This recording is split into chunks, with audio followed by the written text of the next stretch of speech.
Hello, and welcome to the comment section. I'm Dr. Ruckus, and today I'll be reading through and answering your most interesting questions from the past week that you've left on YouTube. First comment is from a Simic cookies deck I played a week ago. You missed the point of the deck. The gimmick isn't about animating the tokens, although that is a strong part of the deck. It's actually the cards you cut, the Cauldron being Agatha's Cauldron. The point of the deck is the ability to make everything unblockable. I disagree pretty strongly, and I'm going to tell you why. So, first off, this is my fourth deck or day back from taking a year off from Magic, and already it was pretty abundantly clear how the meta works and how you need to design decks to succeed, because the meta is as follows. Mono red and all its variants, including Boros red and Gruul red and Rakdos red and Modi red, they're all doing the same shit. They slam a creature on 1 and or 2 and they pump it to the moon, and they go crazy and they swing for the fences, and they can win extremely quickly.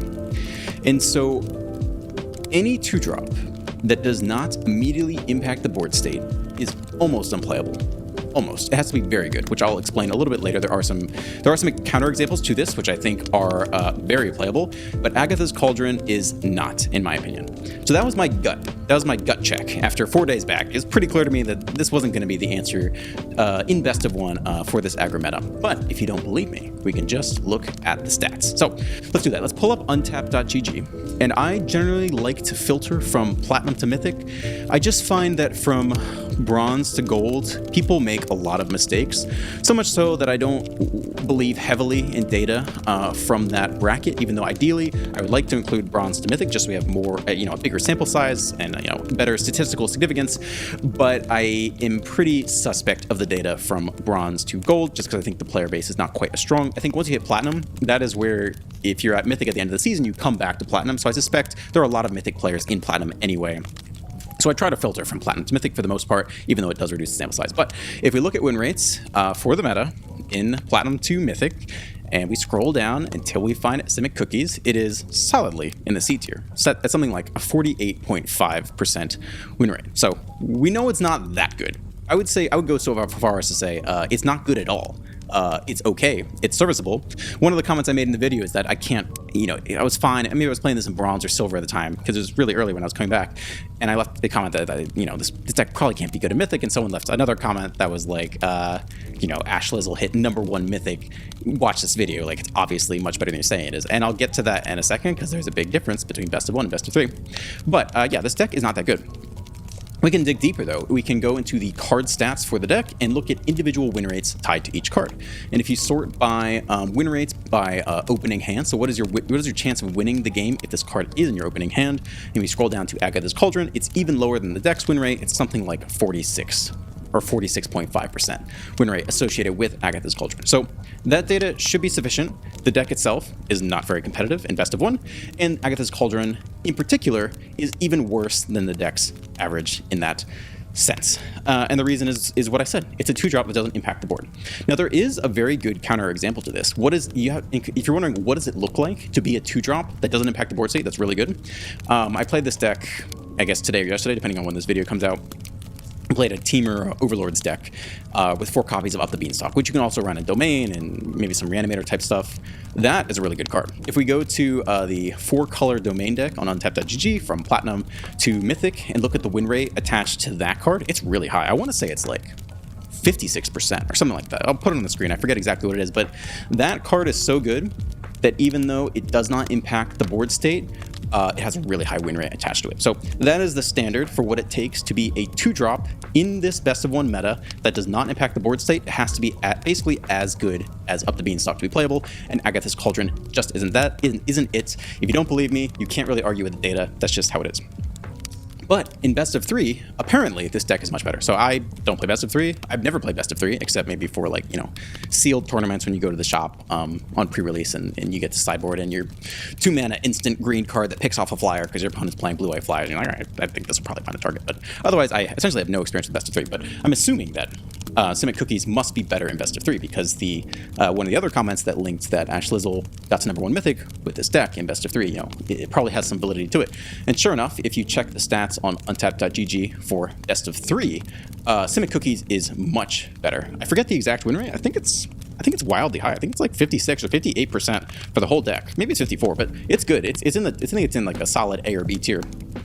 And if you go deeper into these stats, for Agatha's Cauldron specifically, it's also pretty high win rate attached to that card for being in your opening hand. Maybe less than the deck average, I still think, but still quite solid. So it's obviously better in best of 3. I'm not a best of 3 expert. My guess is that there's less aggro in best of 3, or it's so easy to sideboard against aggro in best of 3 that you don't lose as much to it. But we can just check the link that the person left in the comment to see what Ash Lizzle does. It took me all of 30 seconds to verify this. I didn't even watch... I watched almost none of the video because it turns out that when you make the sausage, it's not really as fun to watch the sausage. It's just a weird thing, but it's not really fun to watch other content creators' content. But basically, I just wanted to skip ahead to the first game she played against aggro, and it turns out that the very first game in that video is against Boros aggro, and I went to see the sideboard after the game, and the very first card she took out was Agatha's Cauldron. So basically, I'm saying I'm right. And I think probably the misunderstanding comes from not understanding that best of 1 and best of 3 are fundamentally different in ways I couldn't even explain myself because I don't play best of 3. Someone else left an insightful comment that essentially cookies came to power in best of 3 as an answer to a lot of mid-range and control decks because the glyph avoids sweepers well. You attach it to some artifact, they sweep the board, you get the discover 3 type thing. And the unblockability is good against mid-range, so you can get through the clogged board state. That's my understanding, a very basic understanding of why Simic cookies might be good in best of 3. But I've talked about all of this, about how Agatha's Cauldron, being a 2-drop that does not impact the board state, is not very good. But there is a second underlying assumption to this card that we have not talked about, which is, because the premise of the comment is that the point is to make things unblockable. But the assumption behind this is that being unblockable is good, or a worthwhile pursuit. And so I have something to tell you, which you might not like to hear, but it is the truth. Nobody wants to block you anyway. Nobody cares. Nobody's trying to block you. Nobody wants to block you. Unblockability is not that desirable because mono red, and I understand that mono red is not the entirety of the meta. It's a lot of it. We'll get to that in a second too. It's a lot of it. And what mono red does is not block. They slam the creature, they turn it sideways, they go face, that's it. Unblockability doesn't help you with that. And this deck is slower than mono red. And there's just not that much out there that really wants to block you. So I think over-indexing, first off, the 2-drop doesn't impact the battlefield. That's not so good. The upside of the card is become unblockable, and I'm telling you, unblockability is not that valuable in this meta right now. So mono red isn't the entire meta. I wish Untapped.gg had better stats on this. Maybe it's on there somewhere if someone could tell me, or there's another website that does this better. As far as I know, they only show the meta percentiles or percentages for the top 10 decks. So if you just add up the top 10, it looks like roughly 25% of the meta in best of 1 is, mono red aggro. It's high. So when it comes to deck construction, you just have to prepare for it. You just have to. So anyway, I think those are all my thoughts on the Simic Cookies deck. It's not good. The Cauldron is not great in best of 1, and I think I've supported that pretty clearly. Not to shit on the commenter, but just because I think it's an interesting discussion point, and I think you should know if you're designing decks. I think you need to keep this in mind. All right, on to the second question, still from the Simic video, but we're going to talk about something slightly different in nature. The comment, at least the last half of the comment reads, and as CGB has recently stated, if you build a deck to consistently beat mono red, your losses to everything else just feel bad. I empathize with this to an extent. Last year when I was making a run to number 1 Mythic, I got to number 2 Mythic without too much trouble and then got stuck there for a while, in part because there were only a couple people playing at that time of night, so I kept playing the same opponents over and over and over. And one guy would alternate between Selesnya enchantments and the mirror mono white aggro. And I was beating him pretty consistently, which seemed like it would cause my win rate to go up. But man, one of the other guys who I kept playing over and over and over was Esper Control. And it just seems like every single mother effing game he would have cut down on time to deal with Thalia into the sweeper the next turn. And against mono white, that's the kiss of death. And so I empathize with coming prepared for one thing, or even coming prepared for most of the meta and being paired against something that just absolutely demolishes you every game. It is frustrating, so I empathize with that. But at the same time, that's just the game.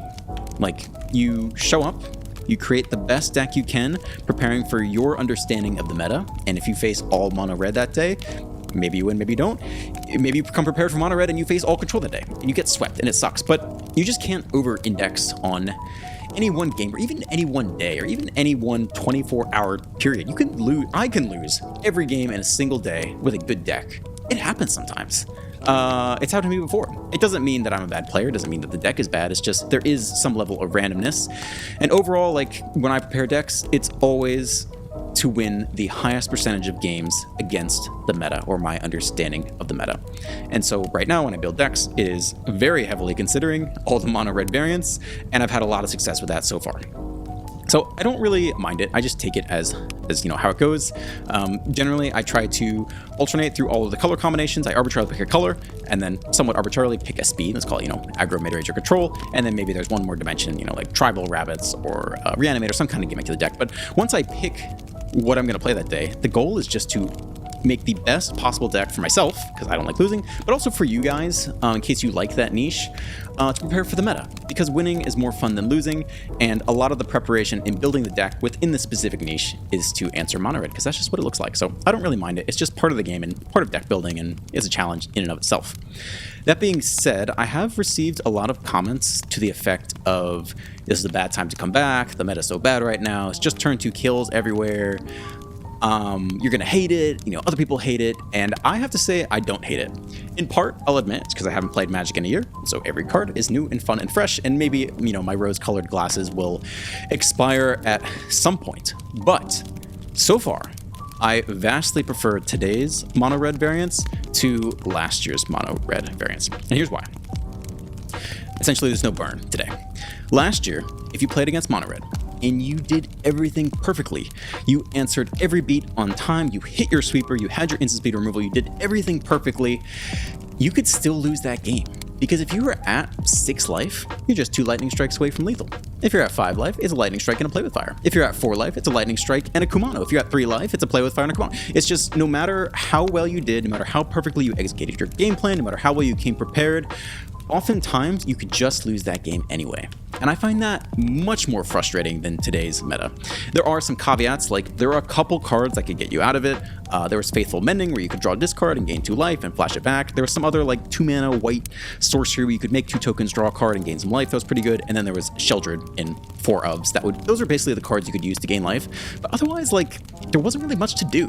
And so if you got low against mono red, you could just lose the game. And that, yeah, no matter what you did. And that was much more frustrating to me than what today's meta is, where you can come prepared for mono red. Every deck I've played for the past like 2 weeks basically runs like 12 to 16 1 and 2 drop interactive pieces, and it wrecks mono red. You can come prepared and come out okay, because no matter what, if you have 1 life left and they are out of gas, you'll win that game. There's no burn. There's very few people playing shock or anything to that effect, and I like that. I like feeling that if I come in with my game plan and I execute it, that I can walk out winning. And you couldn't do that a year ago. If you came in with your game plan, you executed it, no matter what, they could still top deck lethal, and that was so much more frustrating to me. So personally, I've had no problem with the meta thus far. Maybe in a week or a month, I'll get burned out and I'll dislike it as much as you guys, but so far I've actually had no problem with it and enjoyed it quite a bit. All right, third comment and last one on the cookies deck. I swear this is a quickie. The comment reads, gets rid of creature land, first game flooded, showing exactly why they're in there. Smiley, cry face, love it. Yeah, I explained this a little bit previously in the prior comment, but you just can't over-index on a single game or even a single day. You have to just be thinking, at least the way I think is in terms of tens of thousands of games. If I could repeat this over and over and over, how would the deck do? And I think the deck from Ash Lizzle, or the deck that people have copy-pasted from best of 3 into best of 1, has 3 creature lands in it, 3 of that Restless Vinestalk green and blue creature land. And that deck runs like 10 to 12 1-drops. And, maybe, I don't know, 10 to 12 2-drops. You just cannot be stumbling on turns 1 and 2 in this meta right now. You cannot be taking a turn off. That is unacceptable. There's a time and a place for creature lands. In Planeswalker-heavy metas are generally where creature lands are at their best, because your opponent thinks they can slam a Planeswalker into an empty board state, but haha, you have your creature land, you power it up, you attack it down, and they don't get as far ahead as they would like to. So that's when they're generally at their best. There are almost 0 Planeswalkers in today's meta. If you play against mono black, somewhere between sometimes and pretty frequently, you'll see a Liliana get dropped, and that could be a nice time to have a creature land, but it's not that common. And then once in a blue moon, some Azorius control deck will have a single Jace in there, and maybe a creature land could be nice, but there are very few planeswalkers being played, and so creature lands are not at their best right now for sure, and certainly in the Simic deck, which has that many 1 and 2 drops, you can't afford 3 creature lands that come in tapped. You just can't stumble in those first 2 turns against mono red. It's unacceptable. So I stand by my decision. I realized I flooded out. I realized I took out the creature land. I still stand by my decision. All right, on to the 4th comment. I promise we're done with cookies. No more cookies. This comment I really like, and I really like comments like this. James W2855 says, I've been playing Disfigure over Cutdown now for some of the reasons you stated. Anoint with Affection, I want to say it's Affliction, is a black 2-mana exile that a lot of people are playing. I forgot about Dragonfire. Great deck. Good to have you back.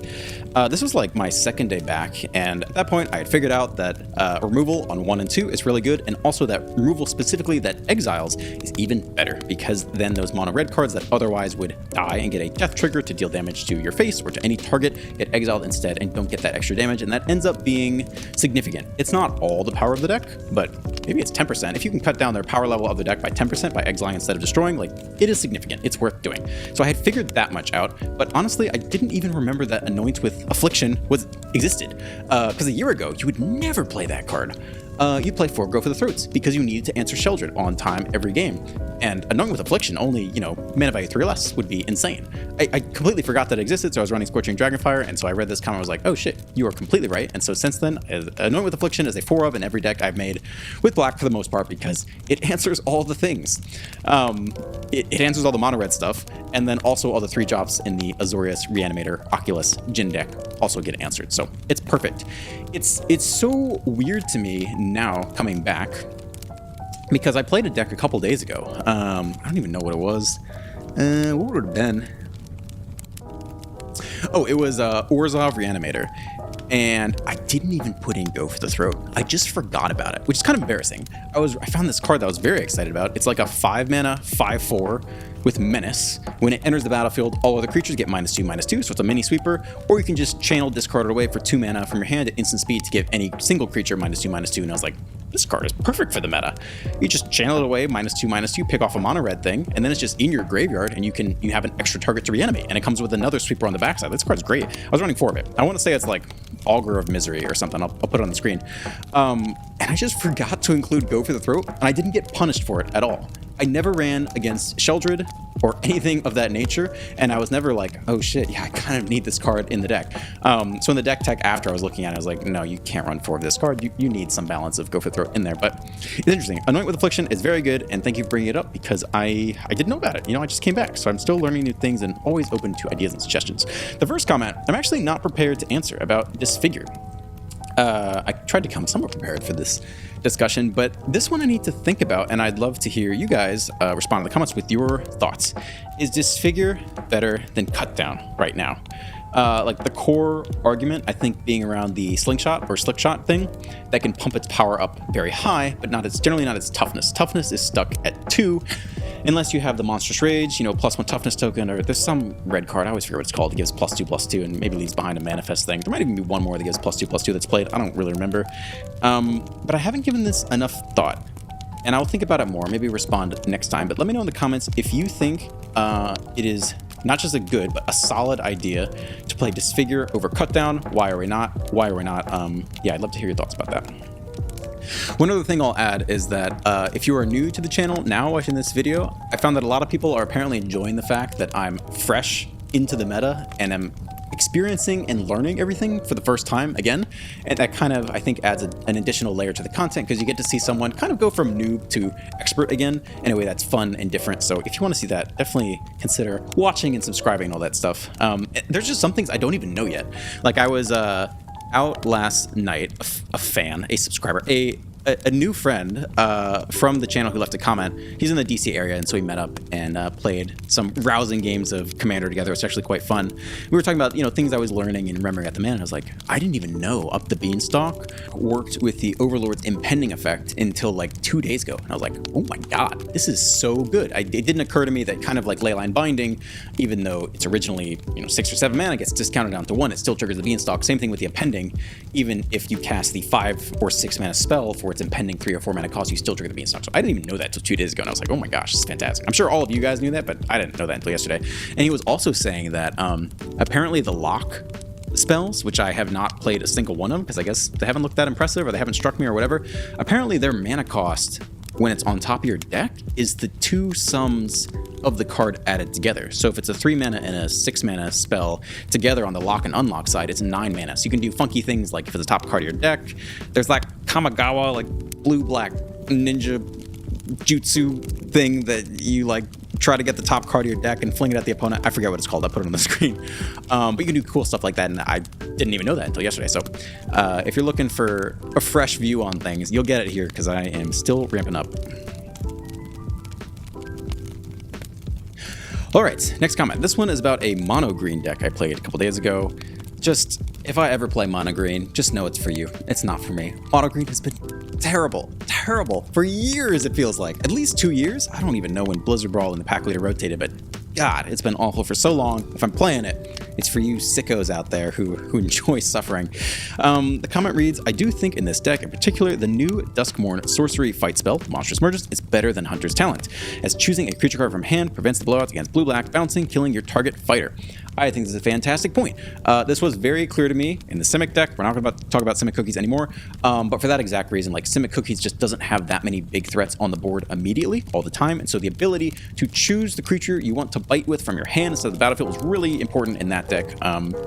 In the green deck, I just went for Hunter's Talent because it seemed like the green thing to do. You know, it seemed okay. It was reminiscent of the Ranger class, which was very good at the time. But this is a 2-mana bite spell, and it looks like it has upside. It appears to have upside. It appears if you level it up for 2, you can give something +1/+0 and trample. And if you level it up again for like 4, you can draw an extra card if you have a creature with power 4 greater, something like that. The reality is, it's too slow to do any of that against all the mono red stuff. You just fall far behind too much if you're doing all that other leveling up. And against control, you don't have any creatures anyway at that point in the game. So it's really just a 2-mana bite spell. And so if all you're getting out of it is a 2-mana bite spell, I agree. You might as well run Monstrous Emergence instead, because it has that upside as that you can target something from the hand, which is sometimes good because you don't have a big creature on the battlefield, and sometimes good because even if you have a big creature on the battlefield, you can't get blown out. So I think this is a fantastic comment. Thank you for the thought. All right, next comment. Very useful if you didn't know it like I did. The comment reads, FYI, at one point you mentioned torching a 2/2 face-down creature in response to it flipping. Fun fact, flipping cards doesn't use the stack and happens immediately. I looked it up to try to give a better explanation to you why that would be the case, and all I found was a rule that says, yeah, flipping doesn't use the stack. So, yeah, pretty important. In whatever game it was, there is a face-down manifested creature, and I was thinking, aha, I will wait until their turn to invest my mana. If they attempt to flip it, it must be a worthwhile creature, and thus in response to flipping going on the stack, I will torch the tower with a 2/2 and zap it before it turns us to a Djinn. And then they flipped it without going on the stack, and I was faced with a 4 toughness Djinn, and I was like, well, that sucks. So yeah, if you didn't know, flipping apparently does not use the stack. All right, so on to the last couple questions here or comments that I think are worth reading. This one says, honestly glad you're enjoying the meta. I'm literally stuck in Bronze 4 with 0 wins, and it's just all mono red / Boros decks. Miserable. Send me your deck. I'll try to help. You all can send me your decks in the comments. I will not get to all of them, but I think it could be fun once a week or so to take a stab at them and, or at least one of them, and try to help you out. That being said, if you're going to leave a comment with your deck, you need to give me a little more information as to why it's not working for you, because if I look at the deck and I'm like, all right, just add 20 rares and you'll be good to go, and you don't have any wild cards, that's not really productive for either of us. So let me know your situation, let me know what you have, let me know what you'd be willing to spend. If it's just a budget deck, that's fine. I will take a look, and maybe once a week I think it'd be cool to try to help you out. So leave your decks in the comments. Just 2 comments left. This one says, Algo Boost, longtime viewer and glad to have you back. I just want to say I appreciate these comments. I've recently started to emphasize that it does help the algorithm a lot, and I sincerely appreciate it when you like and subscribe and leave comments. And I think as a result of me saying that explicitly, I've seen more and more comments that are just random comments like Algo Boost that are people who have my back and want to try to help me out. So I just want to say that I appreciate that. And if you're doing that, keep doing it if you're willing to. And if you're not doing it, you know, think about it. It helps. And so we get to the final comments of our Fireside chat. The comment from Daddy Pasta reads, I am so happy to finally see you again. My favorite MTG streamer in the world has returned. Welcome back, brother, in all caps. Daddy Pasta, it's good to be back. This is a catch-all for all the comments. There were probably on the order of 100 to several hundred comments when I came back saying welcome back and missed me.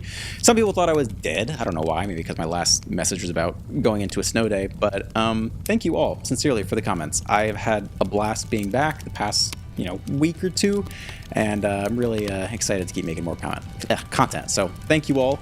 As always, have a great day, and I promise I will see you tomorrow in the next one.